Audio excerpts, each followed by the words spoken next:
What's going on, guys? Super Savage 789 here, bringing you guys another video. So we're doing What If Minato was in Kirigakure Part 2.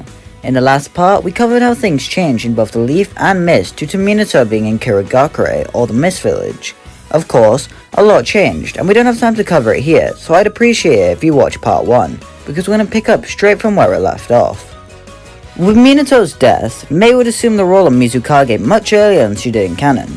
Her first priority is to take all the legendary swords and place them somewhere secret, as to make sure they aren't taken and can be kept safe.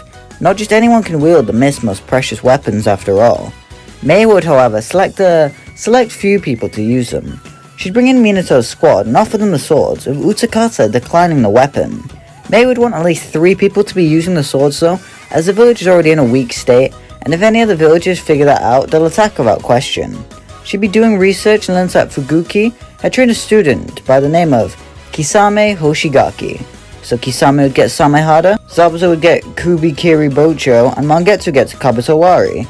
Years begin passing, and life continues as typically expected to, and we'd still be seeing the fruits of Minato's influence. For example, Zabuza would be a much kinder person than he was. I'd say his personality would be somewhat like it was after Naruto hit him with a talk no jutsu like in canon. So Zabuza would save Haku, not seeing him as a useful tool, but seeing him as a boy who needs help. Another change also arrives here. In filler, Zabuza and Haku would run into Kimimaro shortly after his clan's death, but they merely leave him. This version of Zabuza wouldn't do that, however, and approaches the boy. He tells him that he should come back to the Mist. He won't make it far out on his own, and this way he can at least have a life. While Kimimaro is reluctant, he would go back where he'd be adopted into the Mist, as would Haku. Kimimaro would come to respect Zabuza like he did Orochimaru, and tells him that he'll become a ninja so he can freely go out and help Zabuza. Haku would be in the academy becoming a ninja for the sole reason that he feels like he must. He'd naturally be at the top of his class due to his sheer skill and hardened personality. Naruto would grow up in this timeline with quite a few differences to his canonical self. Firstly, he has a mother, which sounds good on paper, but in practice it's far from it. Due to her being Mizukage, she'd constantly be too busy for him, similar to Naruto and Boruto. He also knows that Minato was his dad, as I'm sure his mother would tell him at some point. The Mist Village would also know this fact. Naruto would also grow up completely aware he's a Jinchuriki. He won't be able to communicate with Isobu yet, but he knows he does have him. I'm sure he'd even be able to produce coral after a while. His chakra control would be much more refined than it was in canon, so in the academy he'd be able to do things like the clone jutsu with relative ease. Yes, that is a Leaf Village custom, but with Minato as a leader, I'm sure he'd adopt some Leaf customs into the Mist. Speaking of the academy, Naruto would make a new friend during this. He'd meet Suigetsu and the duo would hit it off, talking about their goals in life. Suigetsu would be much less sadistic due to having Mangetsu, as well as due to the much easier environment. Genin teams would be assigned in the Mist, and of course everyone of importance would pass. Naruto and Suigetsu would both be hoping to be on the same squad, but are heartbroken by the results. Suigetsu's Genin team would be him and the Demon Brothers, with Kisame as the Jonin. As for Naruto, he'd be on a team with Haku and Kimimaro, with the Jonin being Zabuza. In the Leaf Village, Mizuki won't have Naruto to trick into stealing the Scroll of Seals. When Genin failing the exam, he decides to instead trick one of the dumbest Genin.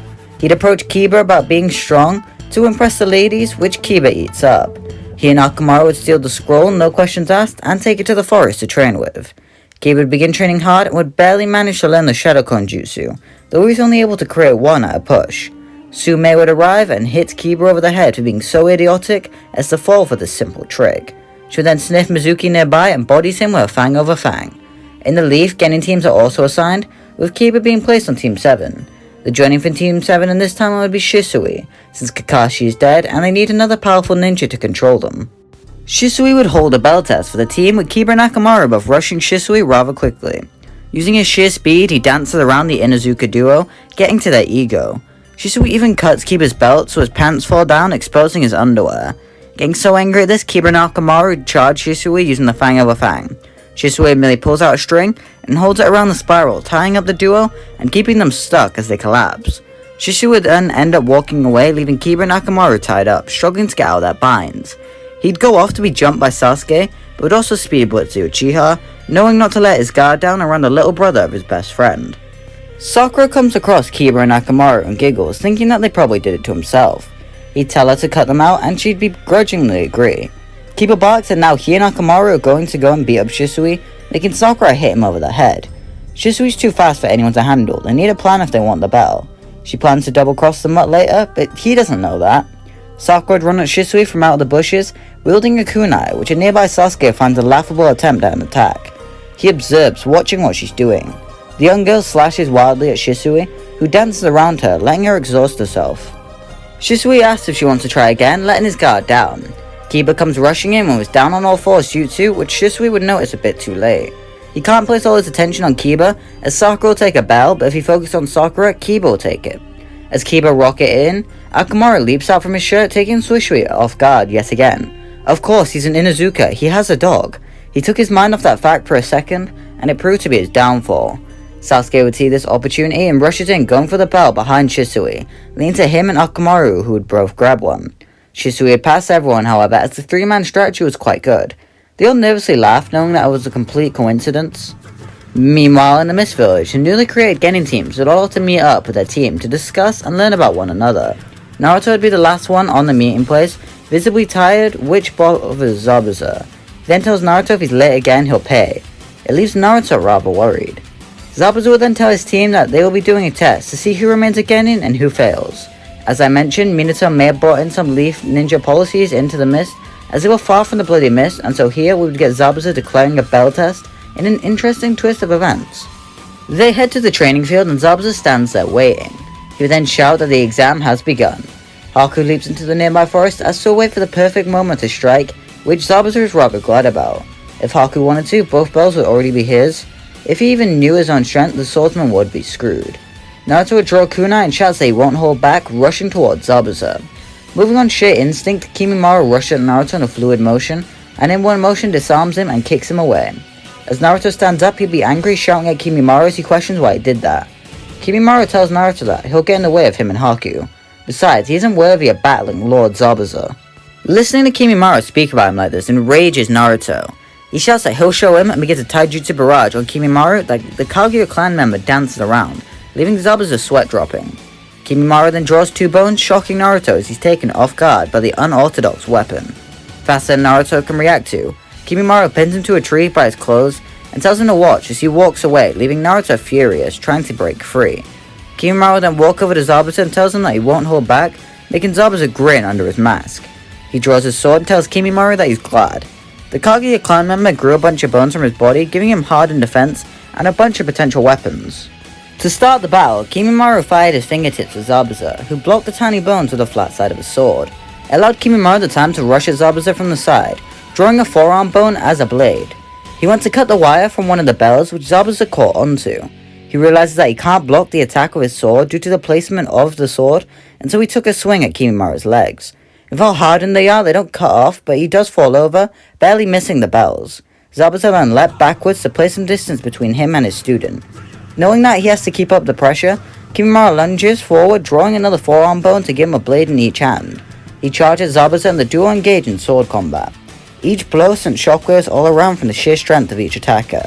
While Kimimaro had more raw strength than Zabuza, the finesse Zabuza possesses with a blade is enough to keep Kimimaro at bay and place him on the defensive at times.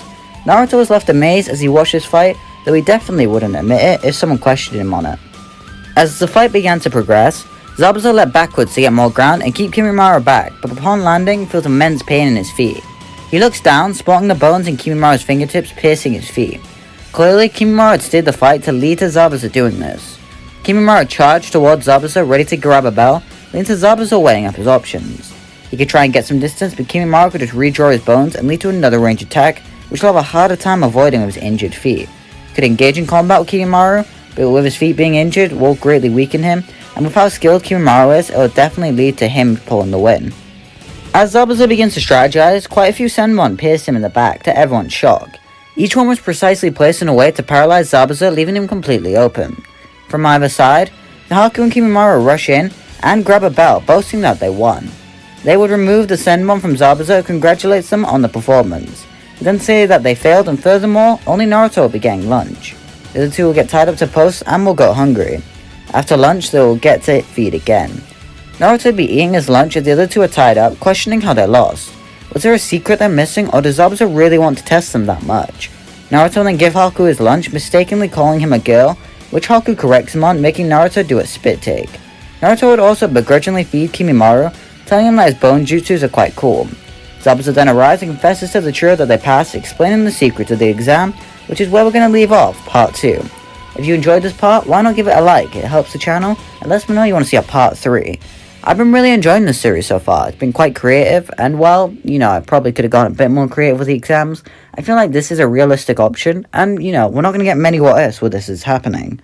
And, yeah, bye!